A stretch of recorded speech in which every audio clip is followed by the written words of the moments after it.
I want to introduce you to a one-time lefty radical, someone who got a start in politics, working for Ralph Nader and the Green Party. Someone you may think you know, but you really don't. It's possible none of us do, really. Meet Kyrsten Sinema. She protested the Iraq and Afghanistan wars wearing a pink tutu. She was a Code Pink activist. This photo is from a Republican attack ad. The anti-war group she led distributed flyers that called US soldiers terrorists. She co-hosted a radio show with a 9/11 conspiracist.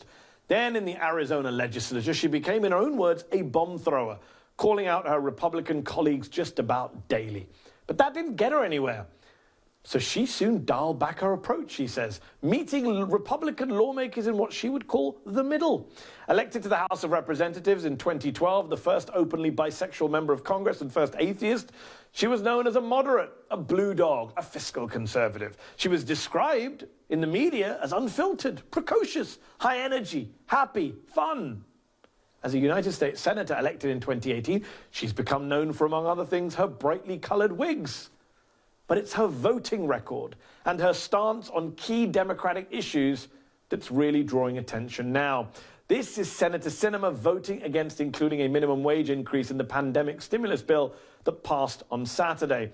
Not just voting no, but the way she chose to vote has been interpreted by many as pretty insulting to low-wage workers that she claims to represent in Arizona. Under fire, the once unfiltered Congresswoman is now letting a lot of people speak on her behalf.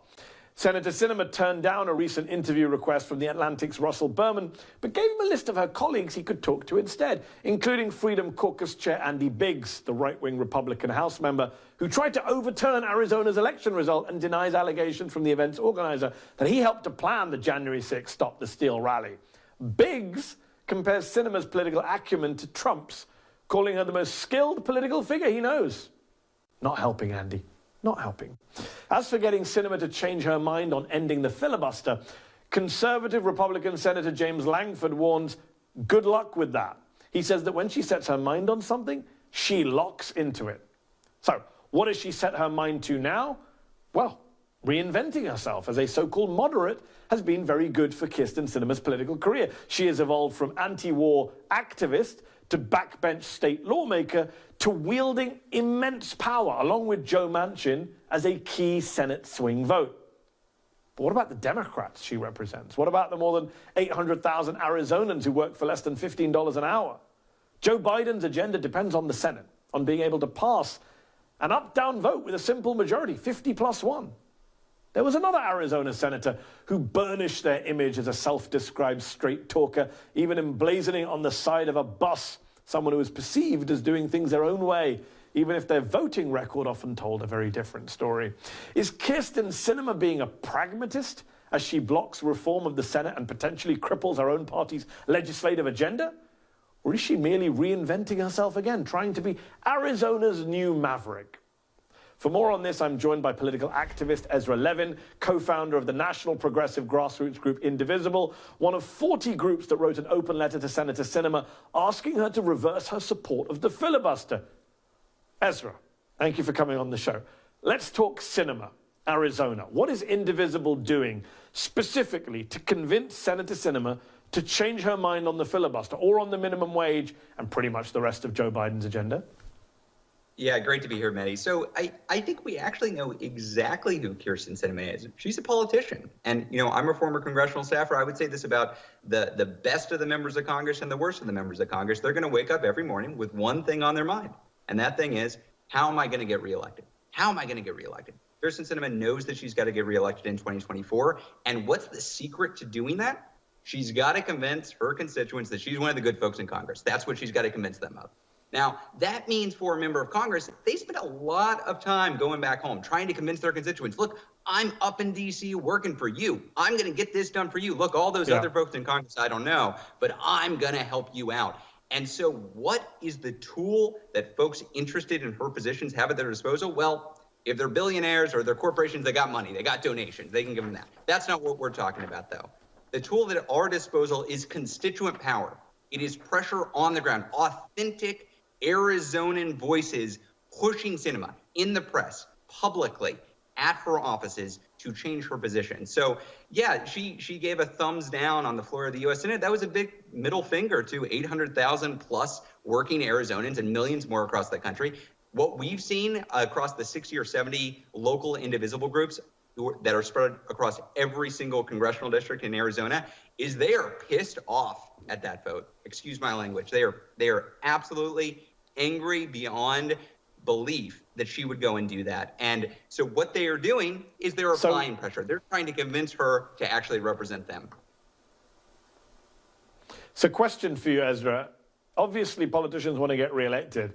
Sinema, though, I mean, this is the problem with 6-year Senate terms. It insulates senators from public opinion. She doesn't have to get reelected till 2024, plenty of time. So are you going to change her mind? A spokesperson of hers recently told the Washington Post that her mind is made up on the filibuster. Her mind is closed. I mean, literally, closed-minded is not something you normally hear politicians advertise. Are you going to be able to open her mind? How? What tactic?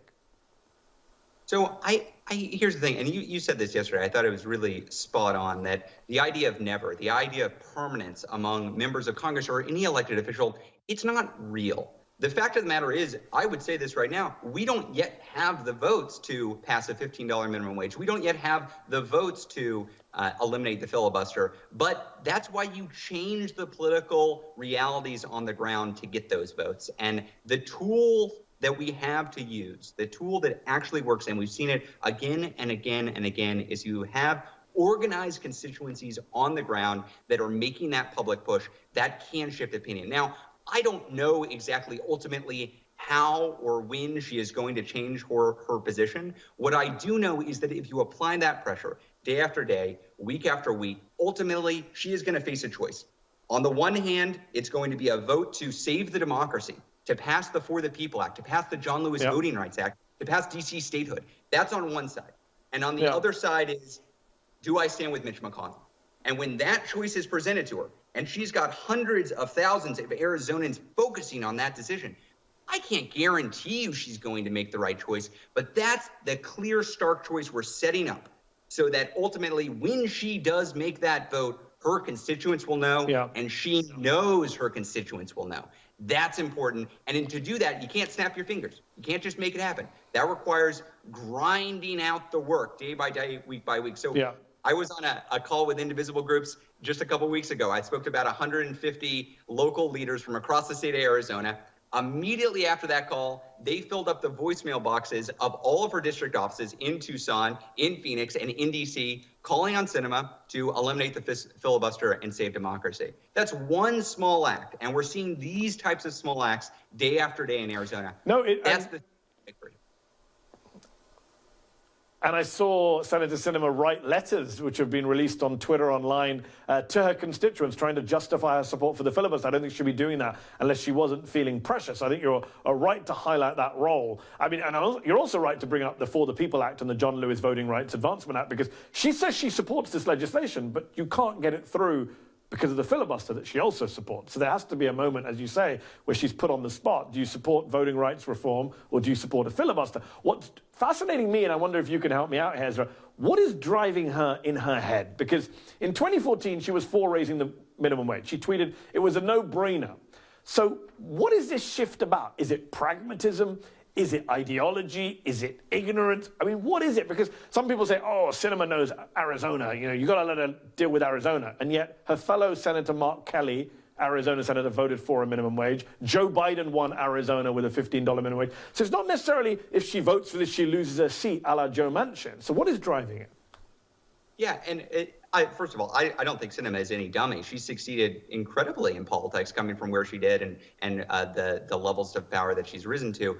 It's also worth noting, Mark Kelly is up for re-election not in 2024, but next year. He's up next year, and he took the vote on the minimum wage. So what I would say is this is pragmatism, which is what you would expect from just about any politician. She is looking at the field of play. She is trying to figure out what is the best way for me to stay in my job as a representative of the people. And she currently thinks that the best way to do that is to say, I'm going to side with Mitch McConnell. Fine. We understand that. Yeah. Therefore, it is up to all of us to convince her not just that it's the right thing to do to save democracy, although it is, but that it is in her political interest to do it. And let me tell you, Arizona, the state, which is a Republican trifecta state, leads the country in the number of anti-democracy voter suppression bills that have been introduced in the state legislature.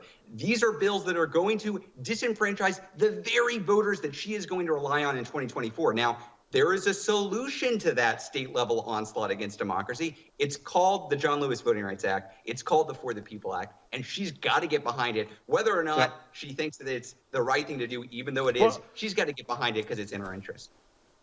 Ezra, she claims that the best part of this argument is she claims to be behind it. That's the best part of it. She says she supports it. She just doesn't support the means to get it into law. Last question, we're out of time, 30 seconds left. If she doesn't switch her position, she ignores all the activism and phone calls, do you primary her in 2024? Is that the plan? Well, so local indivisible groups have indeed primaried Democratic politicians. That has happened. Indivisible National, we do not parachute into states or districts. So the way the process works is if indivisible groups want to do that, they will rally behind a candidate. They will nominate them for a national endorsement, and that very well could be the path. What I will say is if she doesn't vote to save democracy, she's going to take a lot of heat. And her next election isn't November 2024, as you said. It's earlier. It's her Democratic primary. Very good point. Ezra Levin, thank you so much for joining me tonight. Appreciate it.